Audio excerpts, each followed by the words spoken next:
یہ ہے ابراہیم تراورے۔ آج کل آپ کو ہر دوسری ویڈیو میں یہ شخص دیکھنے کو ملے گا، لیکن کیا آپ جانتے ہیں کہ یہ شخص کون ہے، اس کی وجہ شہرت کیا ہے اور یہ اس مقام تک کیسے پہنچا؟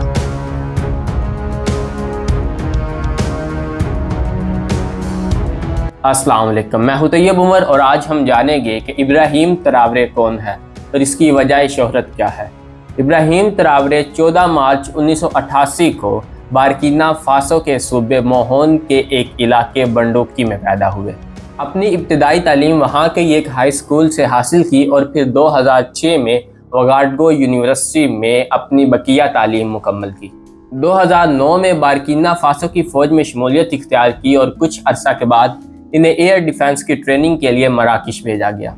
2014 میں انہیں لیفٹیننٹ کے عہدے پر ترقی دی گئی اور 2018 میں یہ ان فوجیوں میں شامل تھے جنہوں نے مالی کے علاقے ٹمبوکٹو میں بڑے باغیوں کے حملوں کے دوران جرأت اور بہادری کا مظاہرہ کیا تھا۔ اس کے ساتھ 2019 میں اوٹا پوانو آپریشن میں بھی حصہ لیا اور 2020 میں انہیں کیپٹن کا عہدہ بھی مل گیا۔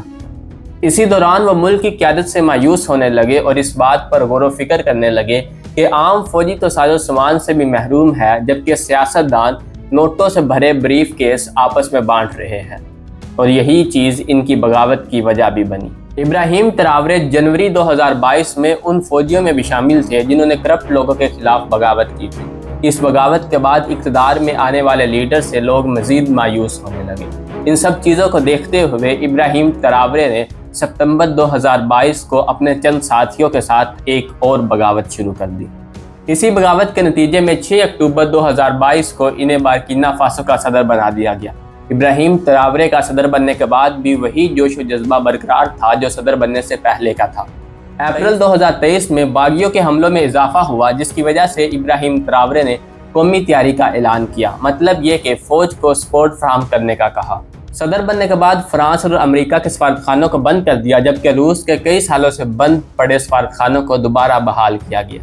نومبر 2023 میں سونے کی ریفائننگ کی منظوری بھی دے دی۔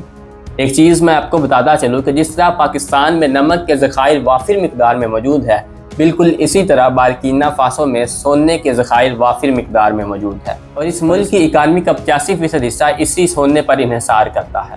اور یہی وجہ ہے کہ ابراہیم تراورے نے امریکہ اور فرانس کو اپنے ملک سے نکالا، کیونکہ یہ دونوں ممالک اپنے مفاد کے لیے ان کے ذخائر کو استعمال کر رہے تھے، جس سے اس ملک کی اکانومی کو کوئی خاص فرق نہیں پڑ رہا تھا۔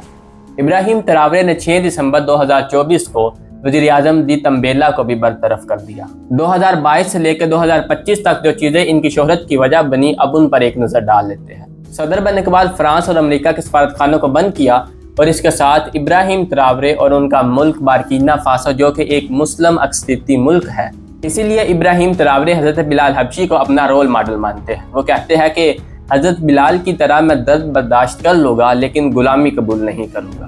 اگر کوئی لڑنا چاہتا ہے تو وی ول فائٹ۔ کرنل قذافی کے بعد ابراہیم تراورے وہ دوسرا شخص ہے جو افریقیوں کو اکٹھا کرنا چاہتا ہے۔ کرنل قذافی سے متاثر ہو کر ابراہیم تراورے نے کہا کہ اگر میری شہادت سے افریقہ آزاد ہوتا ہے تو میں اپنی شہادت قبول کرتا ہوں۔ ایک اور بیان میں ابراہیم تراورے نے کہا کہ دنیا کو ہماری ضرورت ہے، ہمیں دنیا کی نہیں، کیونکہ اگر سارا افریقہ متحد ہو جائے تو ان کے پاس زندگی گزارنے کے وہ تمام وسائل موجود ہیں جو زندگی گزارنے کے لیے ضروری ہوتے ہیں۔